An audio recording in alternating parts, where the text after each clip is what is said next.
السلام عليكم يا بنات، عاملين ايه؟ يا رب تكونوا بخير. النهارده معانا بطيخه حلوه وصغنونه كده.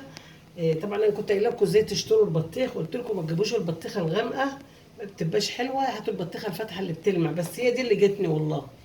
المفروض البطيخه تكون بتلمع يا جماعه، ويكون الحته دي صفرة، ما تكونش خضره كده، تمام، وتكون العروق بتاعتها بارزه.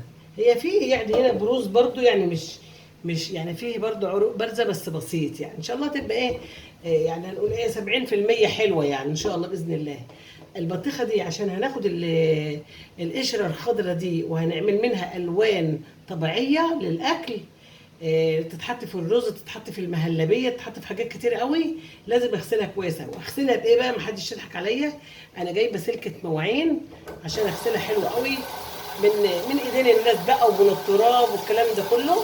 اقعد اغسل فيها شويه حلوين قوي، وبعد ما اغسلها يا بنات هرجع لكم تاني.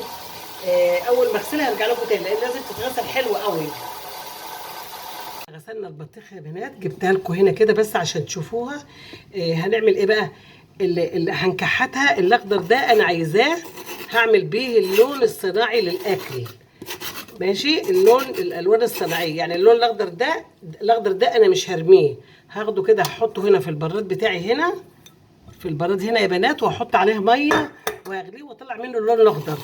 بعد كده هستعمله بقى في اللي هي الالوان الصناعيه، تتحط بقى في الرز لو عايزه الرز يبقى اخضر. هتعملي مهلبيه، هوريكي هنعمل بيه ايه برضو دلوقتي. هكحتها كلها عشان ما اطولش عليكم الفيديو يا بنات، وارجع لكم تاني عشان ما نطولش عليكم الفيديو. طبعا السكينه انا سناها كويس عشان تاخد القشره. بسناها ازاي يا بنات بقى؟ بجيب سكينه تانية كده واسناها كده. ماشي، بعد ما سنيتها بقى بصوا يا بنات، بتكحت على طول وفي ثواني، يعني في اقل من دقيقتين هكون انا عملت الايه البطيخه كلها ان شاء الله باذن الله. وبعد ما كحتنا يا بنات اللهم صل على النبي البطيخه، وطلعنا الاخضر ده كله، بسم الله ما شاء الله جميل اهو. هحطه بقى في البراد اللي قلت لكم عليه، عشان هنطلع منه اللون الطبيعي، مش هنجيب بقى الوان صناعيه ولا مواد حافظه ولا اي حاجه خالص. يا رب بس تكون الكاميرا، انا عارفه ان الكاميرا بتاعتي بتظلم الاكل بتاعي، بس اهو اخضر وجميل. هحط كوبايتين 2 ميه وهولع على النار، ولع على النار بسرعه. البطيخه يا بنات بعد ما خلصتها خالص اهي، هنعمل ايه فيها بقى؟ هغسل ايدي وارجع لكم تاني، لان ايدي خضره في مكان الورق الاخضر، هرجع لكم تاني. وبعد ما ولعنا يا بنات قشر البطيخ الاحمر اللي احنا كحتناه من هنا، ولعنا عليه الحمد لله رب العالمين. هنقطع البطيخه بتاعتنا بسم الله الرحمن الرحيم كده من النص. بسم الله الرحمن الرحيم، يا رب تبقى حلوه يا رب ان شاء الله باذن الله، حلوه ان شاء الله، هي بنسبه 75% ان شاء الله، يعني ان شاء الله. اللهم صل وسلم وبارك عليك يا حبيبي يا رسول الله يا محمد. الحمد لله رب العالمين، حلوه هي طبعا، مش بس ريحتها جميله يا اولاد، ريحتها بطيخ والله بتاع زمان، يعني ريحتها زي بتاع زمان بالظبط. هعمل ايه بقى يا بنات دلوقتي؟ هاخد اللهم صل على النبي، هاخد البطيخ ده اهو، اطلع الاحمر احطه هنا في الطبق هنا، يا رب ايوه انتوا كده شايفينه. ماشي، وهاخد اللهم صل على النبي، يعني مش هسيب احمر خالص، هشيل الاحمر كله كله خالص كده. ماشي، وهسيبها كده. هشيل الرئه الخضراء الصغيره دي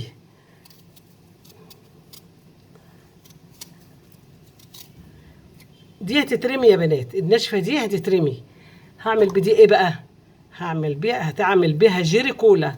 خليكم معايا والله، يعني ايه حاجه جميله قوي، هتعجبكم بجد يعني.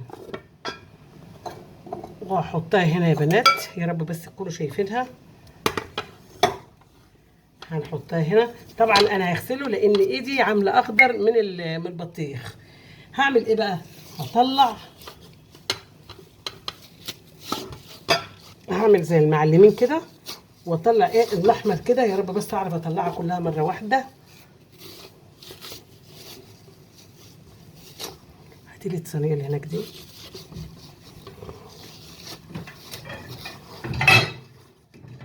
بسم الله بسم الله الرحمن الرحيم. هنحط يا بنات هنا ان شاء الله باذن الله، هحاول اطلعها كلها مره واحده ان شاء الله ان شاء الله. بايدي حتى مش مشكله. شايفين يا بنات؟ هطلعها كده وهنضف البطيخه دي وهرجع لكم تاني حالا. وبعد يا بنات ما فضينا البطيخه زي ما انتم شايفين كده، شلنا الاحمر اللي جوه، هنقطعها ايه شرايح مع بعض كده.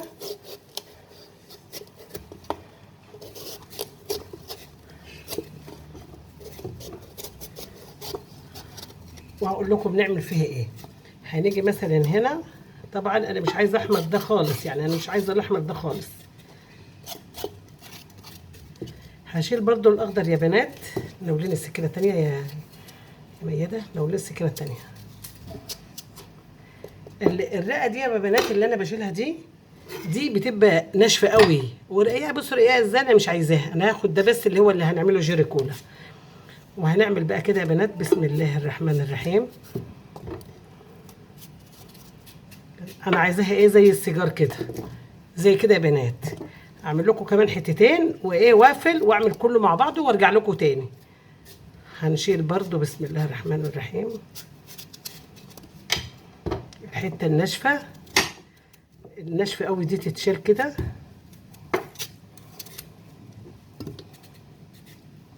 وهنعمل دي كده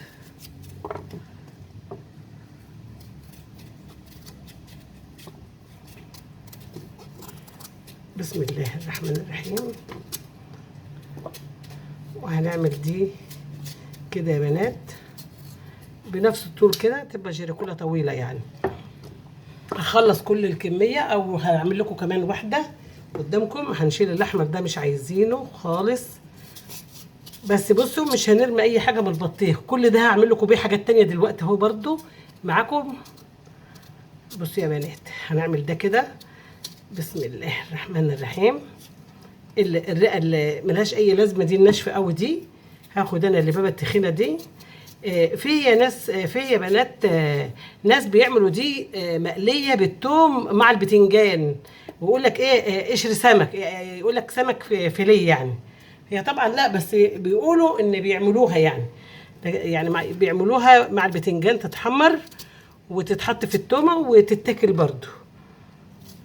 انا طبعا ما عملتهاش يعني قبل كده، بس هجربها برضو والله، وهقول لكم لو حلوه هقول لكم عليها. بصوا عشان ما اطولش عليكم الفيديو، والفيديو بطول قوي، هنعمل كله زي كده وهرجع لكم تاني يا بنات. بعد يا بنات ما عملناه زي ما انتم شايفين كده، غسلناه ونضفناه كويس قوي وغسلته حلو قوي. دلوقتي تاني صفيته في المصفى اهو، وهقول لكم نعمل ايه بيه دلوقتي عشان يبقى جيري كولا.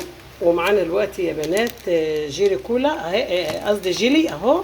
والبطيخ بتاعنا اهو بعد ما غسلناه. هحط هنا عشان انا عامله كميه كبيره، هحط 2 جيلي احمر. هحط جيلي الاحمر هنا بسرعه بسرعه شويه.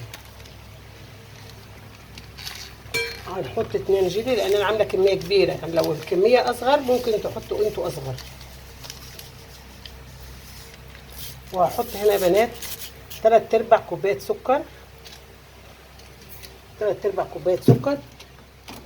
وهحط برضو ميه. هنحط بقى في التانية يا بنات. انا قسمت طبعا البطيخ على 3 حلل يعني، شايفين اهو اهو. هعمل 3 الوان. هنا هحط لون اصفر اهو، وهحط برضو 3/4 كوبايه سكر، ده كتير قوي. وهحط في الحله الصغيره دي يا بنات نص كوبايه سكر بس، لان الكميه بسيطه قوي ماشي. وهحط عليها اللهم صل على النبي الجيلي بتاعها برضو. ده اناناس بقى، جيلي اناناس. هعمل ايه بالجيلي الاناناس ده يا بنات؟ هخضره يعني هخليه لونه اخضر. هحط عليه الوان مصرح بيها، طبعا انا ما بحبهاش والله، وبطلع الالوان من الاكل زي ما انتم عارفين. معايا الوان اهي مصرح بيها، اخضر ازرق كل الالوان، بس انا هحاول استعمل الالوان اللي انا بعملها. يعني انا حاطه بنجر هستعمله في اللون الاحمر، وعندي كركديه برضو هحطه في اللون الاحمر. ربنا يسهل. هحط معاكم الميه دلوقتي. هنحط بقى يا بنات، انا حطيت اللون الاصفر الجيلي الاصفر هنا اهو. حطيت عليه كوبايه ميه واحده. الحله دي فيها كميه كبيره، فهحط عليها كوبايتين ميه. انا حاطه نص كوبايه وحطيت كمان كوبايه. هاتي كمان كوبايه ميه تاني. وهنحط في اللون الاصفر التاني الاناناس ده هنحط فيه ايه؟ ميه اهو. يبقى الميه والسكر والجيري كله، والجيري اتحط. والجيلي قصدي الجيلي، معلش الجيلي اتحط.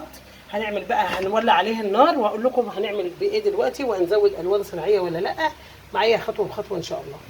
بعد ما حطينا هنا يا بنات وحده جيلي، اللهم صل على النبي، وحده جيلي اناناس، هحط عليها لون اخضر، الوان مصرح بيها يا بنات، الوان مصرح بيها. هنخلي اللون الجيلي كولا ده اخضر، ماشي. اللون الاحمر بتاعنا ان شاء الله ان شاء الله مش هنزود الوان صناعيه. احنا معانا معانا بنجر، احنا كنا عاملينه مع بعض، كنا عاملين بنجر مع بعض، وكنا عاملين كركديه، هنحط منهم ان شاء الله دلوقتي معاكم.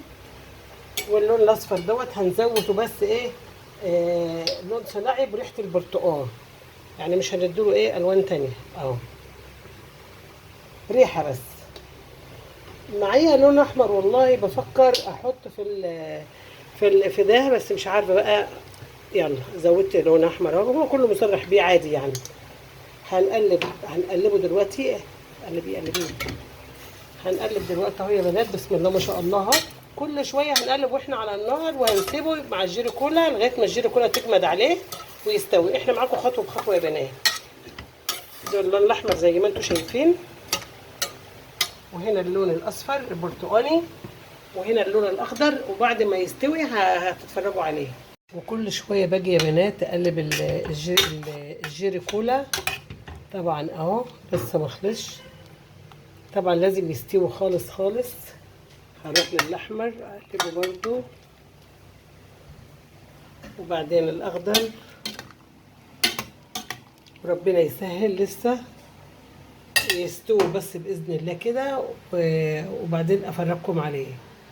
وبعد يا بنات ما حسيت ان الجيلي خلاص تقل، الجيري كولا تقلت خلاص والجيلي تقل معاها، جبت هنا معلقه الا ربع ملح ليمون، هحط على السكر الخشن كده، وهنقلب كله في بعضه يا بنات كده زي ما انتم شايفين، عشان لما نصفي قشر البطيخ اللي هو بقى جيري كولا خلاص هنصفيه، وهنحطه هنا على السكر الخشن يا بنات.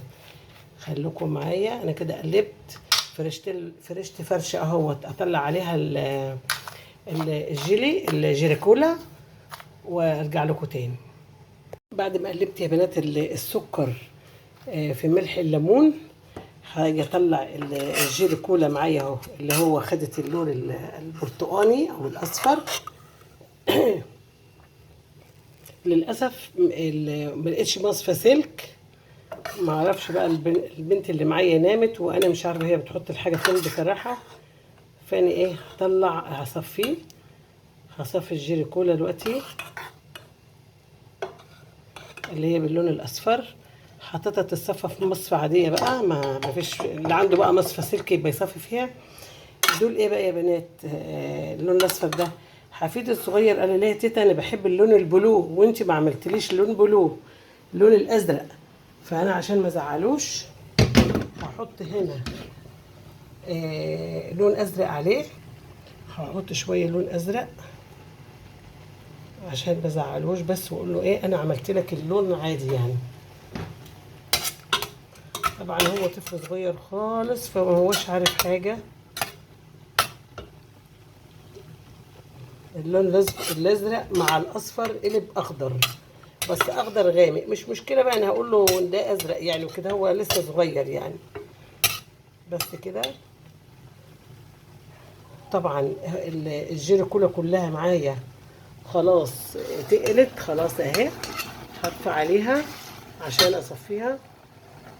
هنا طفيت، والاحمر كمان خلاص هطفي عليه، هصفي كل حاجه لوحديها وبعدين احطها في السكر، وانتوا معايا خطوه بخطوه. بصوا يا بنات، بعد ما صفيت اهو هاجي هنا على السكر بملح الليمون يا بنات، سكر خشن مش سكر عادي يعني. بسم الله الرحمن الرحيم. والله والله والله ما حد هيصدق ان ده قشر بطيخ نهائي،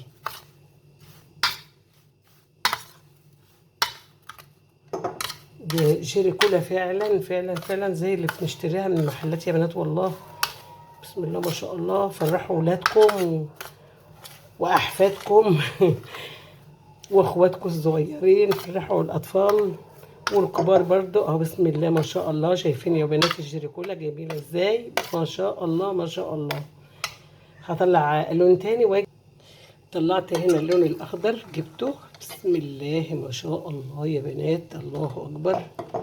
هي طبعا لو مصفى سلك طبعا كانت سهلت الامور على طول، بس للاسف بقى ما فيش ايه مصفى سلك.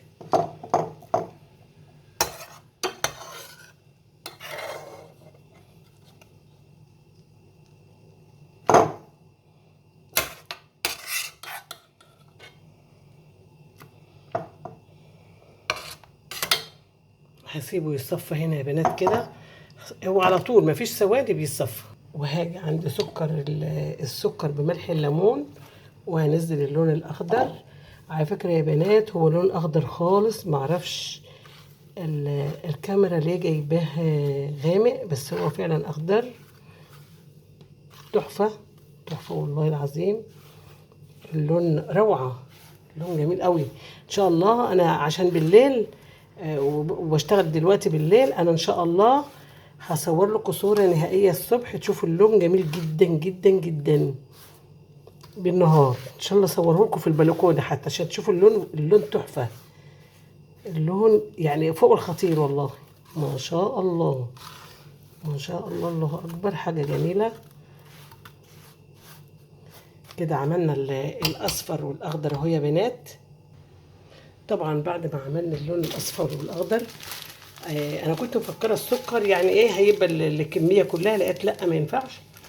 عملت صينيه تانية سكر، واحط معلقه ملح ليمون عشان يا بنات ايه ياخد ود كده، يديك طعم الحامض مع طعم الحلو، بيبقى حلو قوي، بيبقى جميل فعلا والله. هصفي طبعا اللون الاحمر وارجع لكم تاني. وبصفي هنا يا بنات اللون الاحمر اهو. وصفيت اللون اللي انا عملته وقلت عليه بلو، بس للاسف ما طلعش بلو، طلع اخضر برضو. فحفيدي هيزعل مني، بس ان شاء الله ان شاء الله هعوضها له. هو طلع نفس اللون الاخضر برضو. المهم ان انا هفرحهم بكره ان شاء الله باذن الله، عشان احنا دلوقتي يعني داخل عليا الفجر دلوقتي. فان شاء الله لما يجون الصبح اول حاجه بقى اصبح عليهم بالجيري كولا.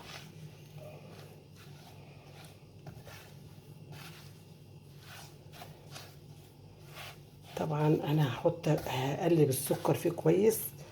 بسم الله الرحمن الرحيم.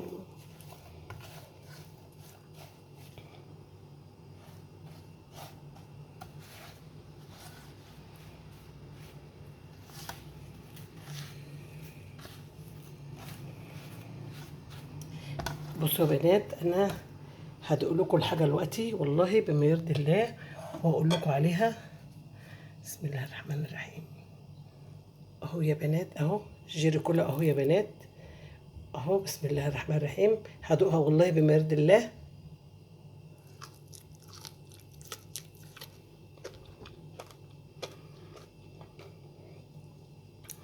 مش مصدقه نفسي، تحفه تحفه والله. وطعم الحامض والسكر مع بعض حاجه تحفه. يا رب يا رب تكونوا استفدتوا يا بنات النهارده، وان شاء الله ان شاء الله باذن الله. بس هقلبه في السكر تاني واصوره لكم تاني كمان. طبعا انا يا جماعه لما قلت لكم انا من البطيخ هعمل من القشر اللي كحته الوان طبيعيه، هطلع منه اللون الاخضر واعمل منه مهلبيه واعمل منه رز. ما كدبتش. ولما قلت هعمل من القشر الابيض جيري كولا، عملت لكم جيري كولا اهو. بسم الله ما شاء الله. بص اي واحده امسكوا اي واحده، بسم الله ما شاء الله يا جماعه، حاجه جميله جدا جدا. عملت لكم المفروض دول 4 الوان، بس معلش في لونين قربوا من بعض. اللهم صل على النبي. عملت ايه تاني؟ اللون الاحمر من البطيخ اللي هو يعني البطيخ من جوه، قلت هعمل منه مهلبيه واعمل منه عصير. بس بصراحه قسما بالله الساعه 4 الفجر الوقت و4 دقايق وانا بصور قلت لا لا لا، انا مش هستنى للصبح لما اعمل بقيه الحاجه وابعت يعني وانشره، لا ده انا هنشر دلوقتي اهو، عشان اللي عنده قشر بطيخ يلحق ويعمله لاولاده ولاحفاده. قسما بالله قسما بالله ما هتندموا. بس عايزه اقول لكم سر، ما تسمعوش حد يقول لكم ده بيقعد على النار حاجه بسيطه، لا لا لا، قشر البطيخ بيقعد كتير جدا، يمكن عشان انا مقطعاه تخين شويه ما اعرفش. استوى كتير جدا، قعد اكتر من ساعه على النار يستوي، وفي الجيليكولا في الجيلي قصدي، لغايه ما استوى خالص خالص. عليت بقى النار، كنت مهديها طبعا زي الشمعه. ولو اول ما لقيته استوى خلاص في السكر وفي الجيلي، رحت معليه النار خالص عشان انشفه. والحمد لله صفيته، طلع منه حاجات بسيطه خالص اهو يا جماعه. يعني الوان حاجات بسيطه خالص خالص اللي طلعت، لان هو شربه كله ما شاء الله ما شاء الله. طبعا اللي فيه فراوله واخد طعم الفراوله، واللي فيه طعم الاناناس واخد اناناس، بسم الله ما شاء الله، كله حاجه واخده نفس الطعم بتاع الجيلي بتاعها. ملح الليمون لما اتحط على السكر خلى طعم الحامض والسكر جميل جدا جدا. قسما بالله انا ما قادره اصبر لغايه الصبح، لغايه ما انشره لكم مع بقيه الحاجه. انا هنشر الفيديو ده لوحده، وهعمل لكم برده قشر البطيخ لون طبيعي، هطلع منه لون طبيعي، وهوريكم ازاي المهلبيه بتاعه البطيخ بتتعمل على شكل بطيخه، وهقطعها لكم شرايح كانها بطيخه بالظبط، واعمل لكم حاجات حلوه قوي من بقيه البطيخه، مش هرمي اي حاجه خالص. اعملوا جيرو كولا لاولادكم دلوقتي ولنفسكم، ودلعوا نفسكم كده، والله حاجه جميله قوي. انا هاكل اهو والله، بسم الله الرحمن الرحيم.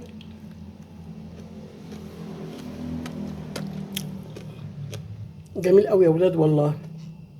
الف هنا وشفا علينا، والف هنا وشفا عليكم. بحبكم في الله. اللي يلاقي الجيرو كل ده مش حلو ما يتفرجش عليا تاني، واللي يلاقيه حلو يعمل لي لايك بقى ويدعمني. انا اول مره اقولها والله. بحبكم في الله، وعشان بحبكم هنشرها على طول دلوقتي اهو، مش هصبر للصبح. السلام عليكم. يا رب تكونوا استفدتوا يا حبايبي يا رب، وما نرميش حاجه تاني، وكل حاجه نعملها مع بعض ان شاء الله. السلام عليكم.